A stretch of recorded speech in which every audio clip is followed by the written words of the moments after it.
The Yuna's light was not a big ship, but to Kiro, it felt like a palace.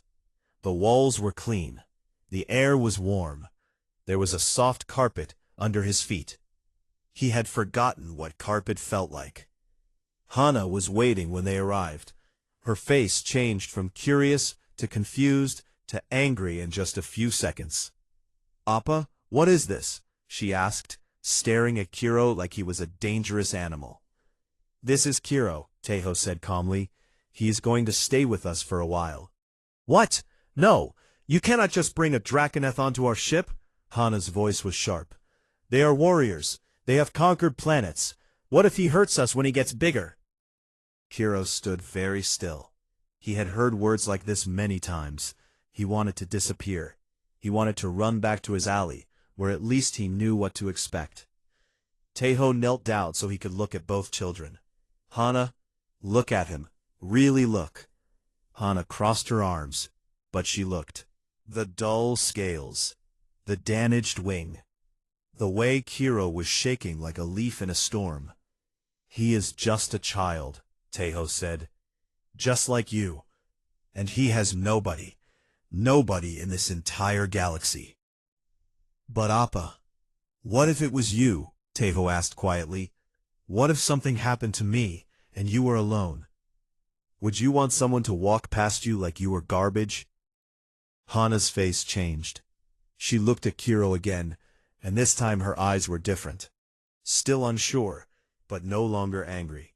"Fine," she said. "But if he sets anything on fire, I am throwing him out the airlock." She walked away to her room and closed the door. Tejo sighed and looked at Kiro. "Sorry about that.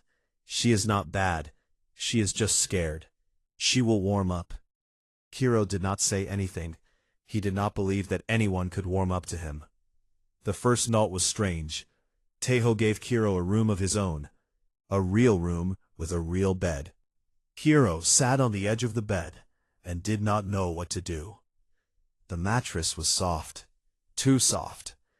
He was used to hard ground and cold metal. When Tejo brought him dinner, Kiro stared at the food like it might be a trick. There was rice and meat and vegetables and soup. More food than Kiro had seen in months. "Eat," Tejo said. "It is for you." Kiro ate slowly at first, then faster and faster. He could not stop himself. He ate until his stomach hurt, and then kept eating because some part of him believed this might be his last meal ever. When he finished, he looked up at Tejo with shame in his eyes. "Sorry," he whispered. "I ate too fast. I ate too much." Tejo's eyes were sad, but he smiled. "You can eat as much as you want here. There is always more." That night, Kiro could not sleep in the bed. It was too soft, too strange. He took the blanket and curled up on the floor in the corner of the room. He kept one eye open, watching the door, waiting for something bad to happen. The days passed slowly. Kiro did not trust anyone. He did not talk unless someone asked him a question. He hid food under his sleeping spot, just in case. When Tejo reached out to touch his shoulder, Kiro flinched away like he expected to be hit. Hana avoided him at first. They passed each other in the small hallways of the ship and did not speak. But one day, she found him sitting alone in the cargo bay, holding his wooden dragon. "What is that?" she asked. Kiro clutched the wooden dragon tight against his chest. "Nothing." Hana came closer and sat down across from him. "It does not look like nothing. It looks like someone made it with a lot of care." For a long moment, Kiro did not speak. Then, in a voice so quiet Hana could barely hear it, he said, "My mother made it, before she died." Hana did not say anything. She just sat there with him. After a while, she pulled out a small photo from her pocket. It showed a beautiful woman with kind eyes and a warm smile. "This is my mother," Hana said.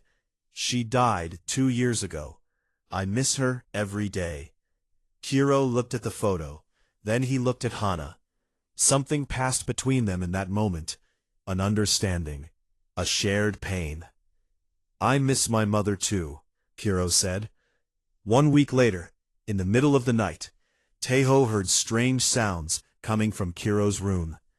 He ran there and found the small dragon thrashing in his sleep, caught in a terrible nightmare. I will be good, Kiro cried out in Drakeneth. I will be worthy. Please, do not leave me, please. Taeho did not think. He just moved. He sat on the floor next to Kiro and pulled the shaking child into his arms. He held him tight and whispered soft words, the same words he used to whisper to Hana when she had nightmares after her mother died. It is okay. You are safe. You are not alone. I am here.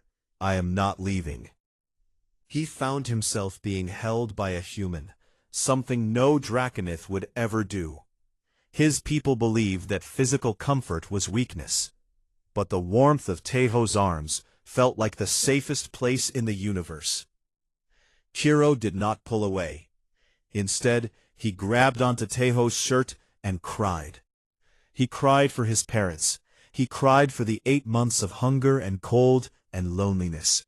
He cried for every time someone looked at him like he was garbage. He cried until he had no tears left. And Taeho held him through all of it. When the crying stopped, Kiro told Taeho everything. He told him about his family and his bronze scales. He told him about the attack and his parents' death. He told him about his uncle Vorath and the cruel words. He told him about the months on the station, selling his things one by one just to survive. He showed Taeho the wooden dragon. My mother said I was perfect, Kiro whispered. She was wrong. I am broken. That is why everyone left me. Taeho looked at the small dragon child. He looked at the dull scales and the damaged wing and the eyes that had seen too much pain. And he saw what Kiro's mother had seen. She was not wrong, Taeho said firmly. You are not broken. You are just hurt. And hurt can heal. He put his hand on Kiro's head between his small horns. I am not leaving you. Do you understand? I am not giving you away. I am not taking you to some orphan center. You are staying here, with us. Kiro looked up at him. But, I am not human. I am not your family. Taeho smiled. Family is not about what species you are. Family is about who loves you and who you love back. If you want it, you have a family here. Hana's voice came from the doorway. He is right. They both looked up. Hana was standing there in her pajamas, watching. Her eyes were wet with tears. You can stay, she said to Kiro. I'm sorry I was mean to you before. I was scared, but I do not want you to go. She walked over and sat down next to them. You can be my brother, if you want. Kiro looked at Taeho. He looked at Hana. He looked at the wooden dragon in his hands. For the first time in 8 months, Kiro smiled. It was a small smile, unsure and fragile, but it was real. Okay, he said. I will stay. And somewhere, maybe across the stars, maybe in whatever place souls go when they leave this world, 2 mothers smiled at the family that was being built. 1 human, 1 Draconeth, both watching their children find hope again. 6 months had passed since Taeho found Kiro in that dark alley. They were not easy months. There were legal battles, and government offices, and mountains of paperwork. The Draconeth Council sent angry messages, saying that humans could not adopt Draconeth children. They said it was against their culture. They said it was wrong. Taeho sat in front of the Galactic Court and spoke calmly. You say humans cannot raise Draconeth children because it is against your culture. But your culture threw this child away. Your culture left him to starve. If your culture does not want him, then my culture will take him, and my culture does not abandon children. The court ruled in Taeho's favor. The adoption became official. Kiro was now legally Kiro Park. He had a family, he had a home. They settled on Earth Colony Hajin 7, a small planet with blue skies and green forests. Taeho bought a house with a big yard. Hana went to the local school, and Kiro began his new life. The change in Kiro was slow at first, then faster and faster. Good food and rest and love did what medicine could not. His scales began to shine again, turning from dull gray to brilliant bronze that caught the light like fire. He grew taller and stronger. His eyes, once hollow and afraid, became bright and curious. Human doctors worked with alien scientists to study his damaged wing. They found a way to fix it. The surgery was long and scary, but Taeho held Kiro's hand before they put him to sleep, and he was there when Kiro woke up. 1 month after the surgery, Kiro stood in the backyard with his wings spread wide. They were healed now, strong, ready. "Are you sure about this?" Hana asked nervously. "What if you fall?" "Then I will try again," Kiro said. He took a deep breath and jumped into the air. For 1 terrible second he dropped. Then his wings caught the wind, and he was flying.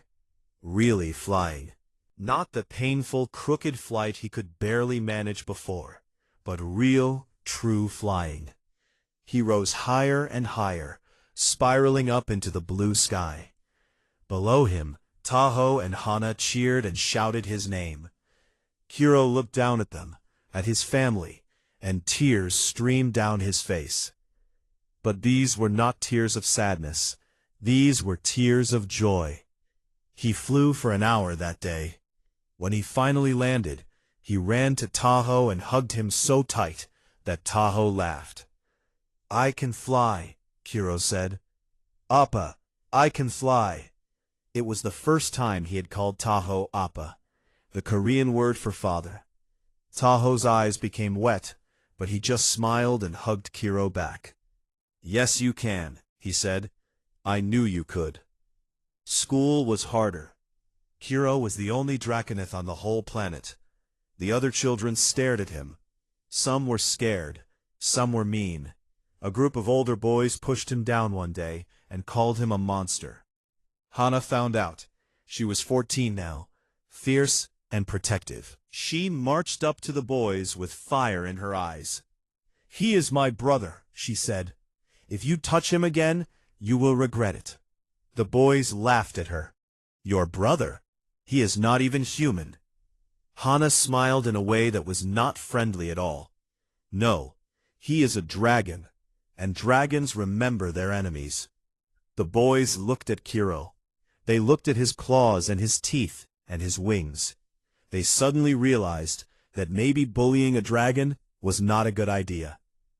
They never bothered Kiro again. Slowly, the other children began to accept Kiro. They discovered that he was funny and kind. They discovered that he would help anyone with their homework. They discovered that he gave the best flying rides to anyone who asked nicely. He made friends, he laughed, he played. One evening, Kiro walked into his room and placed his mother's wooden dragon on the shelf. Next to it, he put a photo of a human woman with kind eyes and a warm smile. Taeho walked past and saw this. He stopped at the door. "What are you doing?" he asked. Kiro looked at the shelf. "Two mothers," he said quietly. "My first mother who made me, and my second mother, who you loved. The one this ship is named after." He turned to Taeho. "Hana told me about her. She said she was kind and warm and loved to laugh. She said she would have loved me." Taeho's throat felt tight. He walked over and put his arm around Kiro's shoulders. "She would have loved you," he agreed. "She always wanted more children. She would have been so happy to have you as a son." Kiro leaned against his father. "I wish I could have met her." "Me too." They stood there together for a long moment, looking at the two images on the shelf. Two mothers from different worlds, different species, different times, but both of them loved their children with all their hearts. The months continued to pass. Kiro learned to read human books. He learned human songs and human games and human ways of showing love. But he also taught Taeho and Hana about Draconeth culture. He showed them how to speak some words in his language. He told them stories about his people and their history. He was not just becoming human, he was becoming both, human and Draconeth, a bridge between two worlds. One night, after dinner, Kiro felt something strange in his chest. It was warm, like a fire trying to get out. He opened his mouth, and a tiny flame appeared. Just a flicker, just a spark. But it was fire. His first fire. In Draconeth culture, this was a big moment. It meant he was growing up. It meant he was becoming who he was meant to be. Taeho and Hana cheered like he had just won a great battle. They hugged him and laughed, and called him amazing. Kiro felt embarrassed and proud and happy all at once. "It is just a small fire," he said, but he was smiling. "It is not about how big it is about what it means. It means you are healthy. It means you are growing. It means you are happy." Kiro looked at his family, at his sister who defended him from bullies, at his father who had stopped walking that day in the market when everyone else kept going. "I am happy," Kiro said. "I did not think I would ever be happy again, but I am." Hana ruffled the scales on his head. "That is because you are a park now, and parks stick together." "Parks stick together," Kiro repeated. Outside the window the stars shone bright in the night sky. Somewhere out there was the station, where Kiro had almost disappeared. Somewhere out there was an uncle, who had thrown him away like garbage. But here, in this house, on this planet, Kiro had found something he thought he had lost forever. 3 years had passed. Kiro was 9 years old now, tall for his age, with scales that gleamed like polished copper in the sunlight. His wings were strong and beautiful, carrying him through the skies of Hajin 7 whenever he wanted. He spoke 3 languages. He had friends from 5 different species. He called Taeho Appa and Hana Nuna, and he meant it with all his heart. It was a peaceful morning when the message came. Taeho was drinking coffee in the kitchen when his communicator showed an incoming call. The symbol on the screen made his blood turn cold. It was the symbol of the Draconeth Noble Council. He answered. The face that appeared was older than he remembered from the records, but still, cold and cruel. Elder Vorath, Kiro's uncle. "Human," Vorath said, not even using Taeho's name. "I will be arriving at your planet tomorrow. You will prepare the child for transfer." "What are you talking about?" "The political situation has changed. My clan needs the boy's bloodline for succession purposes. He is clan property. You will return him." "He is not property," Taeho said quietly. "He is my son." Vorath made a sound of disgust. "You cannot have a Draconeth son. You are human. This situation is unnatural and will be corrected. Prepare him, or I will have the council force the matter." The screen went dark. Taeho sat very still for a long time. Then he stood up and went to find Kiro. The boy was in the backyard, practicing his fire breathing. He could produce real flames now, hot and bright. When he saw his father's face, his smile disappeared. "Appa, what is wrong?" Taeho sat down on the grass.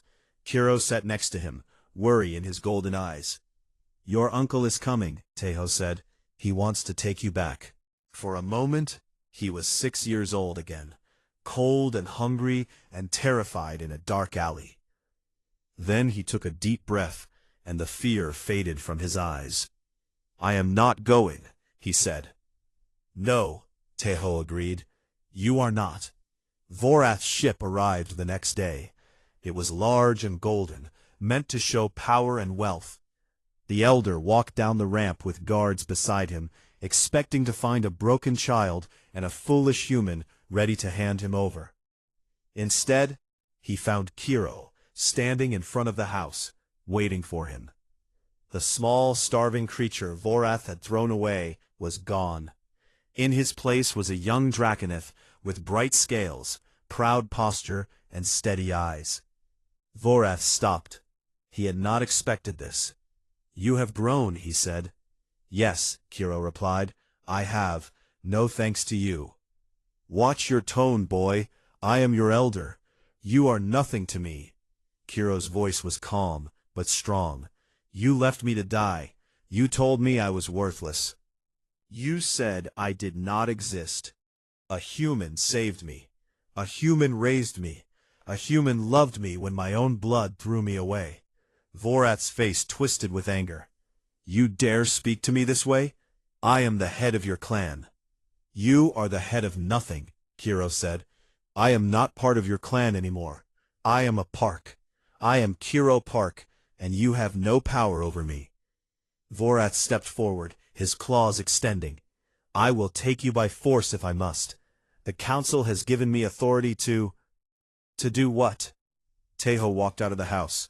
Behind him came Hana, now 15 years old and just as fierce as ever. Behind her came neighbors, friends, members of the community who had come to love the little dragon, who flew over their town and helped their children with homework, and never forgot to say thank you. "To do what exactly?" Teho repeated. He walked until he stood between Vorath and Kiro. "He is my son, registered, legal, recognized by galactic law. You threw him away, Elder. You cannot just pick him back up when you decide he is useful." Vorath laughed. "Ha ha ha ha. You think you can stop me? You are one human." Teho smiled. It was not a friendly smile. "I am not one human. I am a human father, and you have no idea what humans do to protect their children." He took out his communicator and showed Vorath the screen.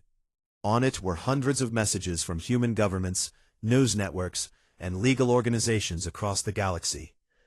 The story of Kiro's adoption had spread everywhere. Humans on dozens of worlds were watching this moment. "You want to take my son?" Teho said.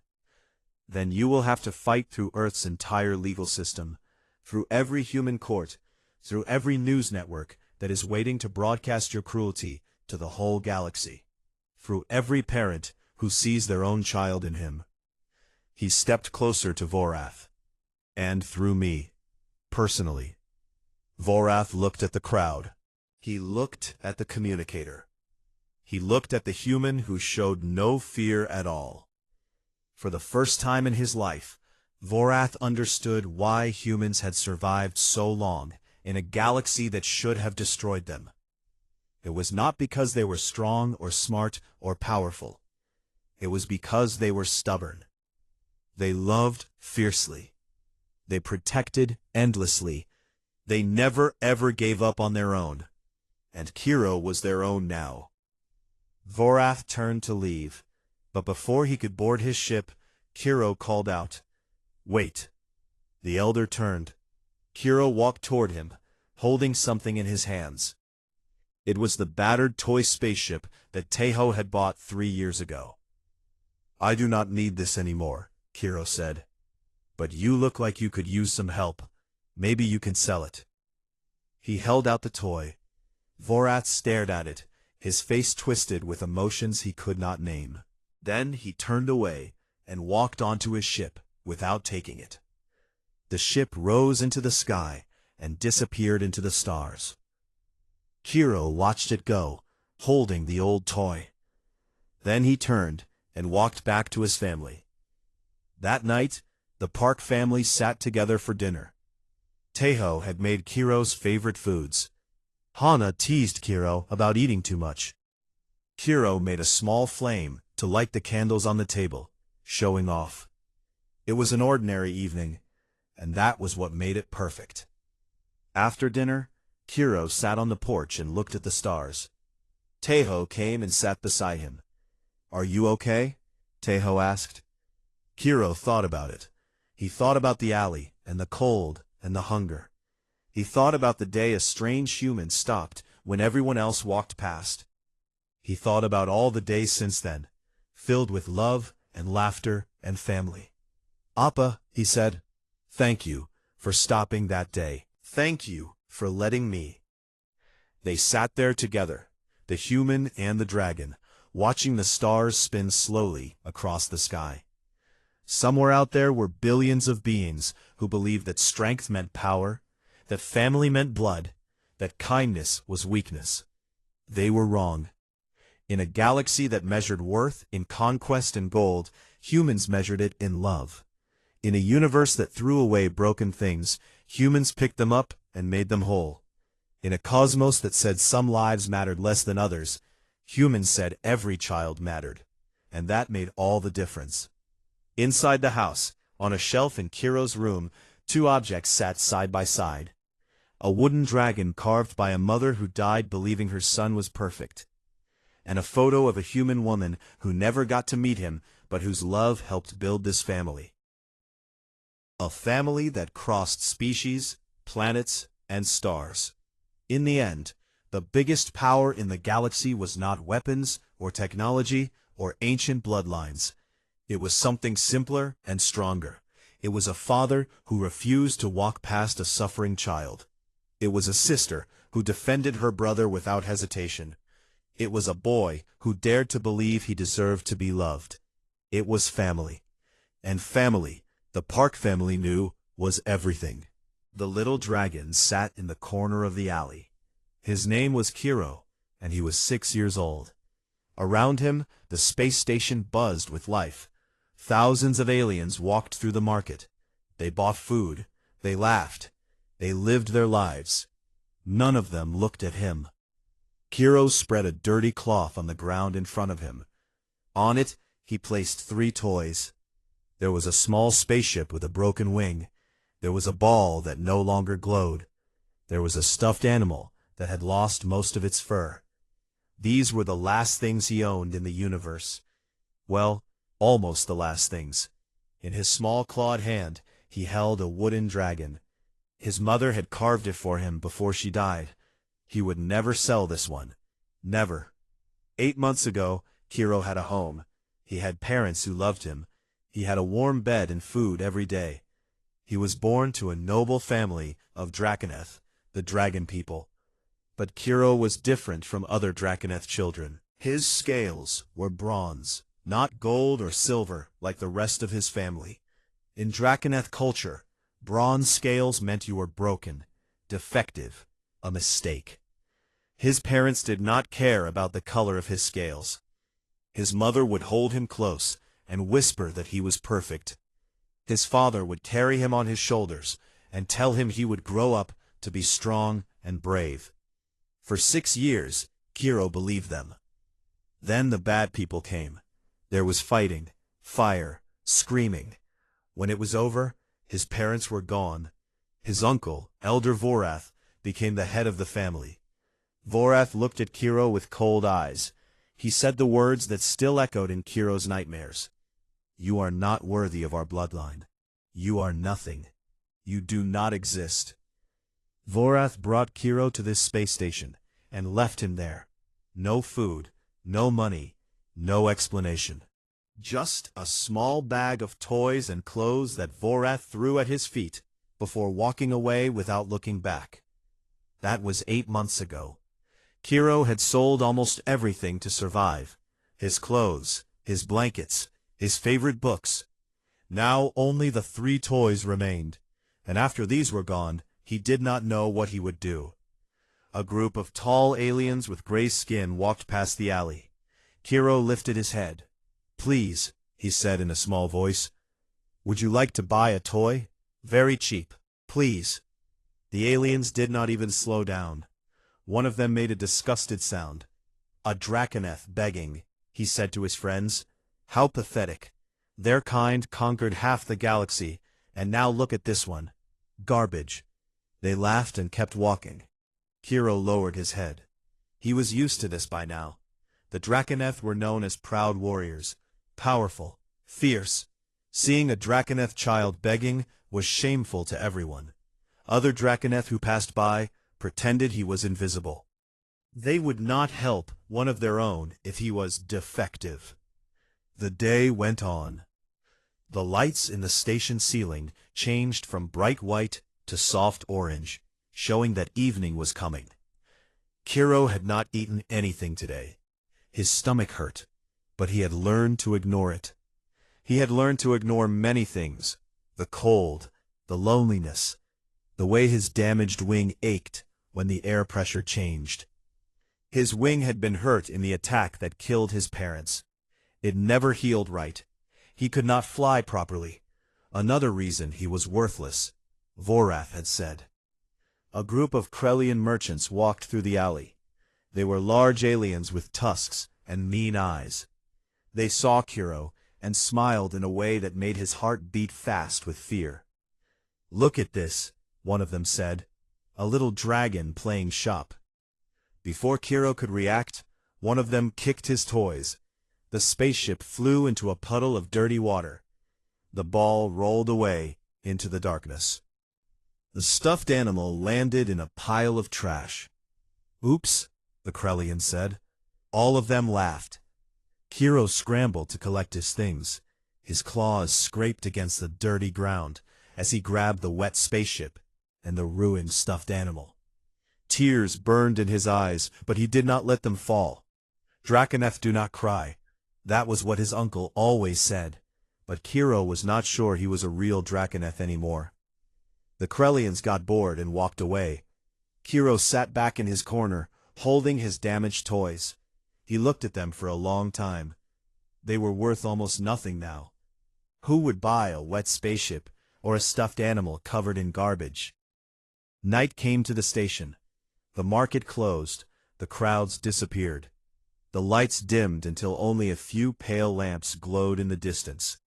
Kuro gathered his toys and crawled behind a large waste disposal machine. The machine hummed and vibrated against his back. He curled into a tight ball, wrapping his thin tail around himself. His scales, once bright bronze, were now dull and gray from months of poor food and no sunlight. His ribs showed under his skin. His wings, folded tight against his back, had small tears in them. Kuro held the wooden dragon close to his chest. He looked at its carved face. His mother had spent weeks making it. Every scale was perfect. Every detail was filled with love. "Mama," Kuro whispered to the darkness, "I am trying to be strong, like you said, but it is so hard." The wooden dragon did not answer. Of course it did not. It was just wood and memory. Kuro closed his eyes. Tomorrow he would try again. Maybe tomorrow someone would want to buy a toy. Maybe tomorrow someone would look at him and see more than a broken, worthless thing. Maybe tomorrow something would change. He fell asleep holding on to that hope, even though each day it grew smaller and smaller. In his dreams, his mother held him close, and his father told him he was brave. In his dreams, he was still loved. The station hummed around him, cold and uncaring. Millions of beings lived here, and not one of them knew or cared that a small dragon child was slowly disappearing in the shadows.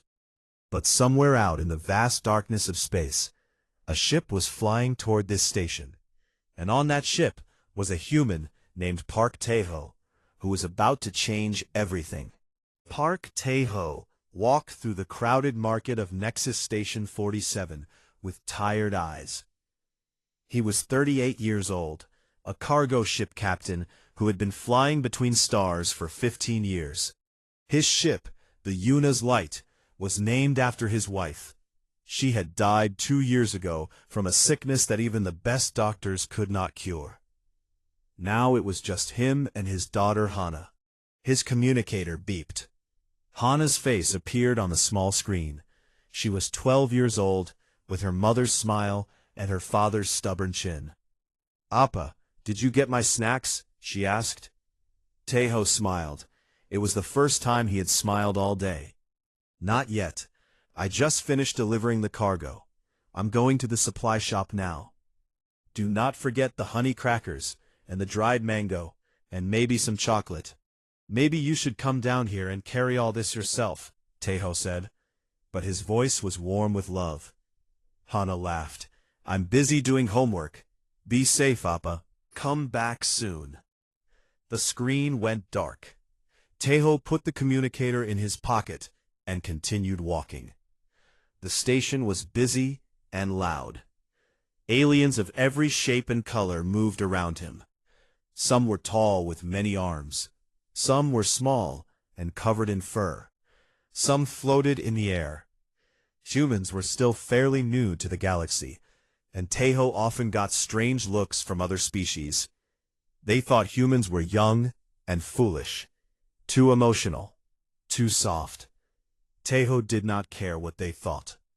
He was walking toward the supply shop when he noticed something strange. A group of aliens were walking through the market, but they all moved around one particular alley corner. It was like there was something there they did not want to see, something they wanted to pretend did not exist. Curious, Tejo walked toward the alley. What he saw made him stop. A small dragon child sat on the dirty ground. The child was tiny, maybe the size of a human 6-year-old. His scales were a dull bronze color, and his wings looked damaged. In front of him was a ragged cloth with 3 sad toys on it. The child was holding up a battered spaceship, showing it to aliens who walked past without even glancing at him. "Please," the child said in a small, tired voice. "Would you like to buy? Very cheap." Nobody stopped. Nobody looked. It was like the child was invisible. Tejo felt something twist in his chest. He had seen many sad things in his years of space travel. He had learned that the galaxy was often cruel and unfair. But something about this small dragon, sitting alone in the dirt, trying so hard to survive, broke through all his defenses. He walked over and crouched down so he was at eye level with the child. The little dragon flinched hard, pulling back against the wall.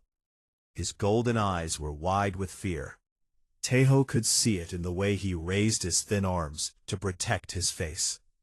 "Hey, hey," Tejo said softly. "It is okay. I am not going to hurt you." The child stared at him. His whole body was shaking. Tejo pointed at the spaceship. "How much for that?" For a long moment, the dragon child did not answer. He seemed unable to understand why this strange human was talking to him, why anyone would talk to him. "2 credits, he finally whispered. Tejo reached into his pocket and pulled out a handful of credits. He counted out 30 and held them out. "I will take all 3. The child's eyes went even wider. That is too much. They are not worth—" "They are worth what I say they are worth," Tejo said gently. He picked up the toys and put the credits in the child's small clawed hand. The child was clearly sick and starving. When the little dragon tried to give back the extra money, Tejo closed the small fingers around the credits. "Keep it. Buy yourself something warm to eat, something good, okay?" He started to stand up. He had done a good thing. He could leave now with a clear conscience. He could go buy Hana snacks and fly away from this station and forget about the sad little dragon in the alley. But his feet would not move. He looked at the child again, really looked. He saw the bones showing under the dull scales. He saw the torn wings that would never fly properly. He saw eyes that had seen too much pain for someone so young. He saw a child who had given up hope, but was still fighting to live anyway. Tejo thought of Hana. He thought of how he would feel if something happened to him and she was left alone in a place like this. The thought made his heart hurt so much he could barely breathe. He sat down on the dirty ground next to the child. The little dragon looked at him with complete confusion. "Where are your parents?" Tejo asked. The child did not answer, but Tejo saw the way his lower lip trembled. He saw tears gather in those golden eyes, tears that the child was fighting hard not to let fall. "My name is Park Tejo," he said. "What is your name?" "Kiro." The voice was barely a whisper. "Kiro, that is a good name." Tejo was quiet for a moment. "When was the last time you ate real food, Kiro? Not scraps, real food." Kiro looked down at his claws. He did not answer, but his silence told Tejo everything. Around them, aliens continued to walk past. Some of them stared at the strange sight of a human sitting in the dirt with a Draconeth child. A few made comments about how foolish humans were. How wasteful. Tejo did not care. "I have a ship," he said. "It is warm. I have food, real food. Would you like to come have dinner with me and my daughter?" Kiro looked up at him. In his eyes there was fear, there was suspicion. But underneath all of that, there was something else, a tiny spark of hope that he was trying so hard to kill, because hope had only ever hurt him. "Why?" Kiro asked. "Why are you being nice to me? What do you want?" It was a fair question. In this galaxy, nobody did anything for free. Everyone wanted something. Tejo looked at the small dragon child and told him the truth. "I do not want anything. I cannot walk away from you. I am not built that way. Humans are not built that way." He held out his hand. "Will you come with me? Just for tonight. Just for one meal. And tomorrow, we can figure out what to do next." Kiro stared at the offered hand for a long time. Then, slowly, he reached out and placed his small clawed hand in Tejo's palm. His scales were cold. He was shaking. But he was holding on. Tejo stood up and gently helped Kiro to his feet. The child was so light, so fragile. Tejo felt anger rise in his chest at whoever had abandoned this child. But he pushed the anger down. That was not what Kiro needed right now. "Come on," Tejo said. "Let us go home." It was a strange thing to say. His ship was not Kiro's home. They had just met. But somehow in that moment, it felt like the truest thing Tejo had ever said. And as they walked through the station together, the human and the dragon child, neither of them knew that this moment would change both of their lives forever.